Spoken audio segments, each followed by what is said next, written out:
wasn't a full-bred Golden, and so I wanted to know what he was made up of, because I was having trouble with him barking all the time.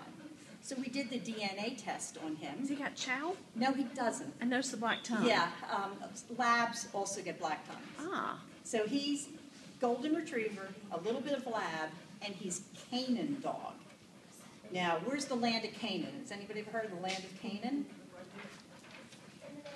That's correct, Israel. And Canaan dogs are an extremely ancient Middle Eastern breed that were bred to be sentries. They don't attack, they don't guard, but they walk perimeter lines of an encampment, and they bark at what they see out there to alert their people, hey, there's something out there. So when he saw that lady walk in here, he said, hey, there's a lady there. So that was very helpful to know that he is part Canaan dog. He might look Golden, but he's acts all Canaan. So that was really what we were here to talk about, and now open it up to discussion and questions. Go ahead. Wait, you're only Golden Retrievers, right? Say, like, you had a dog that was a little bit Golden Retriever but named something else, would you still take it? If we're not full, Okay. we will take mixes, and that's why I was so glad that we were able to take Turner, because he was literally about 5 hours away from being killed at the shelter. But there are also rescues of every breed that you can imagine. What's the biggest rescue of dogs? Can you imagine? No, we talked about it last time, remember? Groundhog? Gra- You're right, though. Greyhound. Yeah. Good girl. And they were the first real big dog rescue, and that was because they raced them in tracks, and they can only race for a couple of years, and then they didn't know what to do with them. But there are also mixed breed rescues. I also work with a huge mixed breed rescue. We have 175 dogs in the kennel at any time, 80 cats, rabbits, birds, all kinds of things. That's a lot of dog poop. But yeah, so even just mixed breed dogs, there's rescues for them. Thanks, Turner. I see that. Evans. Sit. Thank you. Oh, good boy, buddy. Okay. If you don't mind spending a little bit more time, I think they were curious as to how you found out, how Foothills finds out that there is an animal that is either in a shelter or abandoned or whatever. Okay. How does that phone tree, so to speak, work? Okay. We take dogs from shelters when we have an arrangement with the Greenville Animal Care, which is the county shelter. It's a kill shelter. By law, they have to take every animal brought to them. They only have so much room. They end up having to kill. Are they the one on Furman Hall Road? They're on Furman Hall Road. Yep. They, for every one dog they adopt out, they send 3 up north on transports because there's a lot of need for rescue dogs up north. It is not so prevalent down here. So when they get a Golden, this nice lady named Susan calls us. Says, we have a Golden, can you come get the dog? We had that same arrangement at Spartanburg Humane. The one that Amber came from. That was up in North Carolina. Yeah. It was just a 3-day kill shelter. And they notified a lady up there that did intake, and she just happened to be called, and they sent a picture of Amber with a little bit of details. This dog has been here for 3 days, and tomorrow's her last day. There's this lady who fostered her that took her in.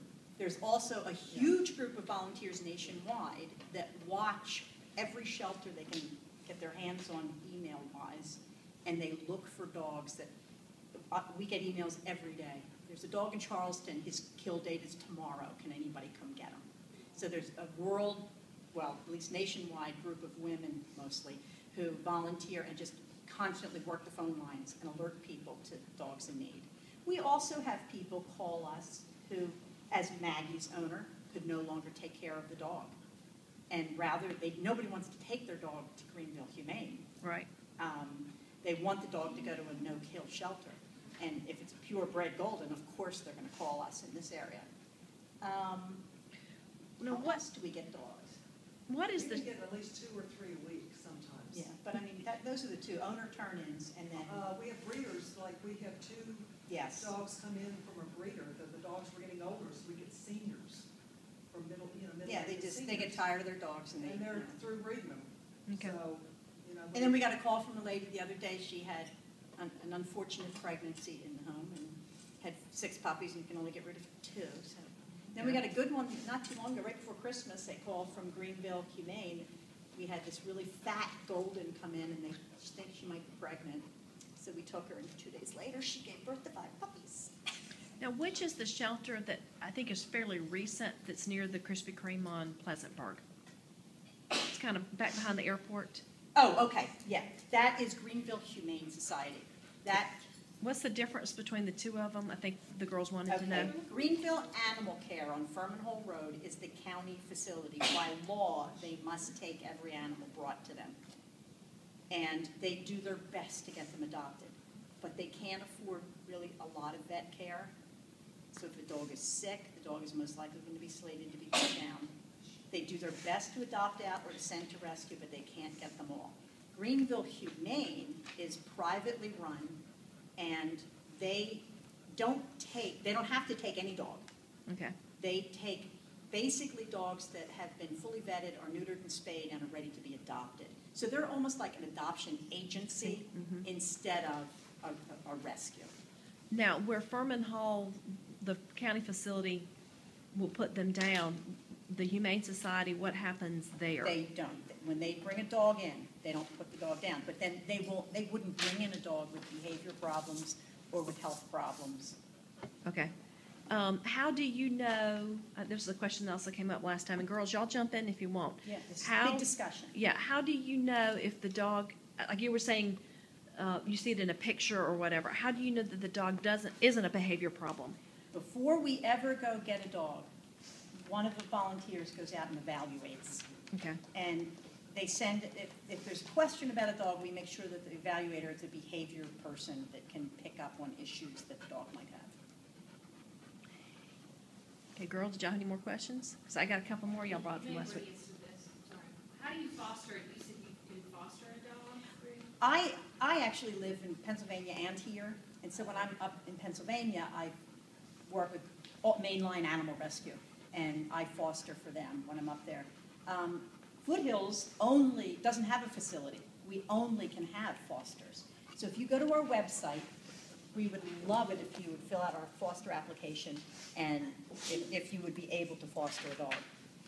That is the most valuable volunteer service you can do for us because And you had to have a certain, we want to see a fence, unless you're fostering old dogs only. We want good vet care. That's all right. I got a kiss. This is good vet care that is provided by the rescue Yeah. until the dog is adopted. Yeah, well, what happens with us is we bring the dogs into our vet, and we only have 3 dogs at a time at the vet. And so if we can't find foster for those dogs, there's not room for a next dog to come in. So that's why fosters are so valuable. Yes. Well, if you have a dog and they can't take care of him for like a certain amount of time or longer, will you still take him and then Give them back. or call someone else like to take care of this dog? No, we will keep, Turner, we will keep a dog for as long as it takes to find a dog a forever home. And every once in a while, in fact, we have one now, we have a dog that has developed a bad cancer, and he's just gonna live out the rest of his life with his foster and die under as a Foothills dog. But that's fine, because the foster loves him and takes care of him and is making sure he has good vet care. That's Hudson. Yes. So on the education days, people just come and educate the families about the dogs. You ought to come, you see, we have this big setup, and we have a lot of dogs, and everybody coming to Whole Foods comes over, why are there a bunch of dogs here? And so we tell them all about rescue. We have all of our brochures there, we have a big book with a photo album with all the dogs that we've helped over the years, and people don't know about rescue. And so what we do is we educate them about rescue. Yes? I have 2 or 3 questions. There's no too many questions. Okay. You take dogs young and old, right? Any We age, do. right? And oh yeah, you said you go to the house and do like a the check. Yeah. If you were to adopt a dog, would they have to go to your house, or would you just go to your house? If a dog is in a foster home, and our adoption team thinks that that dog is good for this applicant, we let them get together on the phone and make arrangements however they want to do it. Like for Turner, when I adopted him, I had another dog named Libby. And I wanted to make sure they got along with each other before I adopted Turner. And so Turner's foster mom brought him to Camp Bow Wow. Do you know what that is? It's okay. But go ahead and tell them, because they may not know. Okay, Camp Bow Wow is this really great place in Greenville that is daycare and boarding for dogs. And it's a great fun place. There's all these play areas and all kinds of games and stuff for the dogs to do. And what happened was his foster mom brought him to Camp Bow Wow. I brought my Libby to Camp Bow Wow, and we introduced them on neutral territory and to make sure that they were okay. No, So- but I mean like a worker. Do Oh. other people have to go to the worker's house? Or? No, the workers go to, Okay. volunteers go to where the dog is. Do like